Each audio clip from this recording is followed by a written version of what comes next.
Hello and happy Friday. I am so excited to chat today about one of my favorite topics, which is professional development. For those of you that don't know me, my name is Bryson Tarbett, and I'm an instructional coach and elementary music specialist based here in Columbus, Ohio. And I'm also the host and founder of the Elementary Music Summit. If you haven't heard, we are hosting a free professional development summit specifically created for elementary music teachers this weekend. If you haven't already grabbed your ticket, just DM me the word refresh 26 or head on over to thatmusicteacher.com/summit to claim your free ticket. We're going to be kicking things off tonight with a kickoff call at 8 p.m. Eastern, and then sessions start tomorrow morning and go through Saturday afternoon. We have over 8 hours of professional development specifically created by elementary music teachers for elementary music teachers so that we can get you off of Music Teacher Island and get you PD and professional development that actually matters.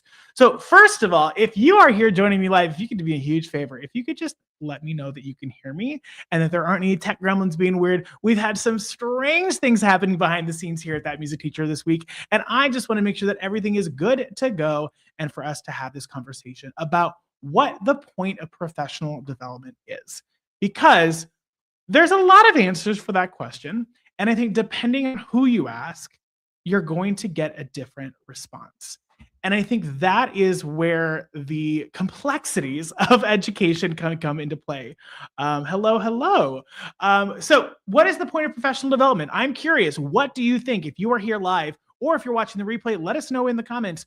What do you think the point of professional development is? I would love to hear your thoughts. Oftentimes, when we ask this question, I'll hear questions like, or things like, "All right, we're going to renew your license." Okay, that could be an answer. Sometimes I hear things like it's to help us go one step further, and it's going to allow us to learn new strategies or figure out how to better engage our students or to try new things, or even going full on Miss Frizzle, make mistakes, get messy, do all the things. But is that really the point? And is what we're doing in the real world, is the professional development that we're actually receiving in line with the goal of what professional development should be? If you know anything about me, you'll know that I'm very vocal in the fact that I really don't think professional development, at least in the elementary music world, matches up with what the actual goal is. For me, I think the point of professional development is to support teachers so that they can support their students. Sometimes we miss the mark. Sometimes we get really great PD. But most of the time, districts are missing the mark for a lot of reasons. One, they might just not know what we need. But a lot of times, there's just not enough of us to be squeaky wheels enough to make it a worthwhile investment. And I hate saying that because we should all get PD that matters, not just the reading teachers or the math teachers. Sorry, I'm getting a little hot, so I'm taking off the jacket. Well, we should all be able to have that kind of support, but we don't often see that. And I think that's where we miss the mark. So professional development can be, I've been in all of that. I've been in the good, bad, and the ugly. I've seen some incredible professional development that's changed my life. For instance, my master's degree was the favorite thing I've ever done. That helped me develop professionally for sure. But I've also been in some really bad professional development. I've been in some PD that is just completely missing the mark, where the whole point is teacher self-care, but we all end up leaving like even more stressed out than we did when we started. Missing the mark, right? And I think when we really strip away all of the compliance, all of the, well, this state says I have to have this thing, but we're going to call it this. And we think about professional development, just those words, the goal should be for us to learn new things. New knowledge is, what my district always said, new knowledge to help us do what we need to do. And that's where I love what I get to do here at That Music Teacher, which is helping connect educators from around the world with professional development that is exactly that, new knowledge that is directly connected to the reality of teaching in the elementary music classroom.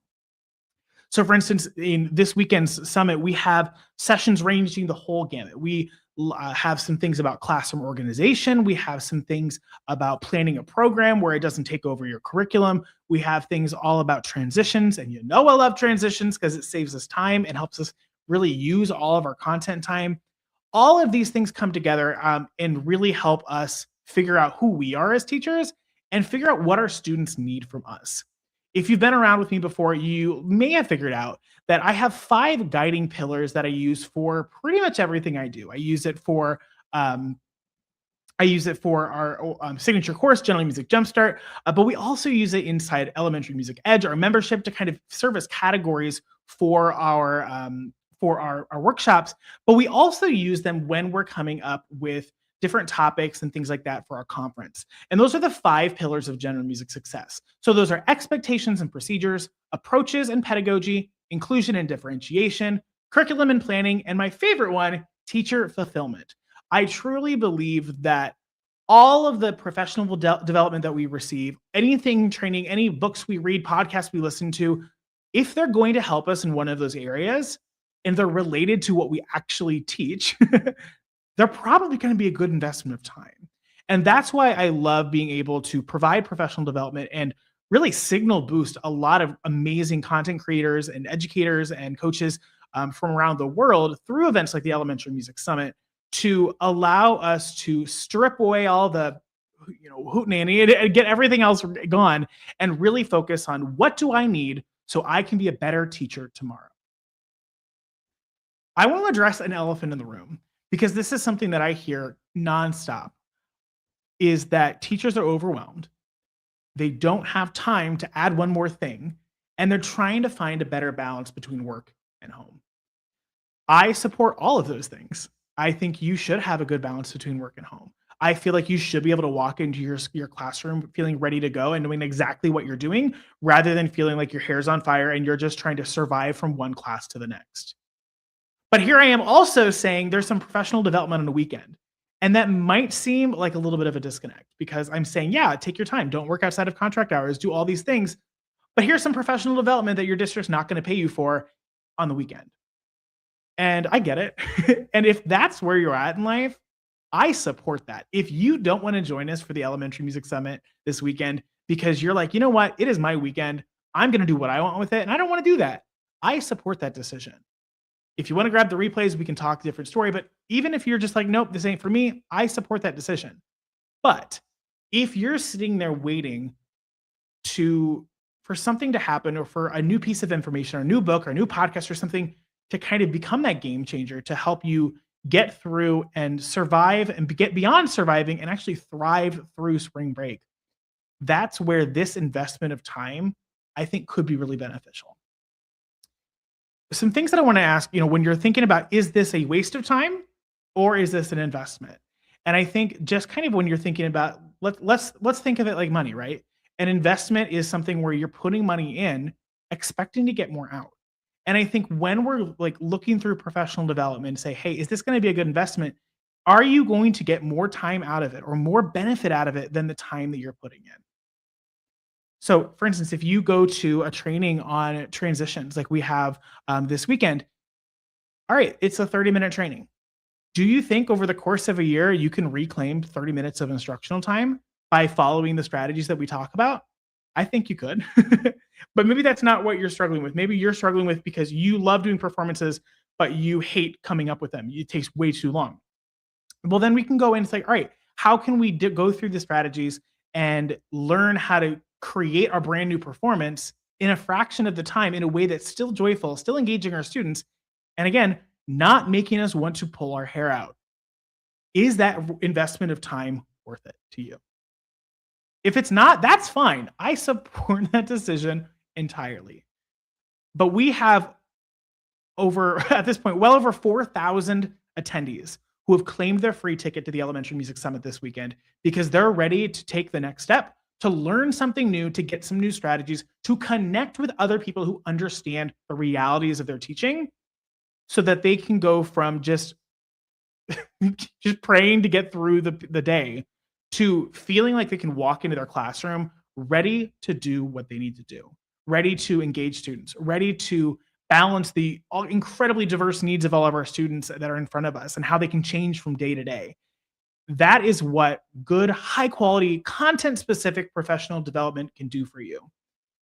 Is it really allows you to buy back that anxiety, to get rid of it, to take a moment and feel confident, to feel like even if this ends up not working the way I think it is, I at least know that it was a step in the right direction. That is my favorite part about being and doing what I do here at That Music Teacher, is getting to hear from teachers who are ready for a change, who are ready to try something new but don't know where to get it, who are ready for some different strategies and things to implement in their classroom so that they can feel more confident in January and kind of have a good end of the year so that when they get to May or June, they're not incredibly burned out.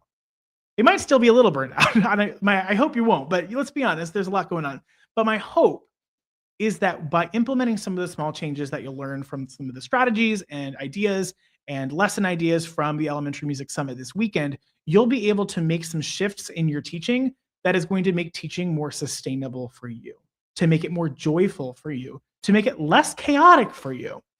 Because all of those things come together into figuring out who we are as a teacher.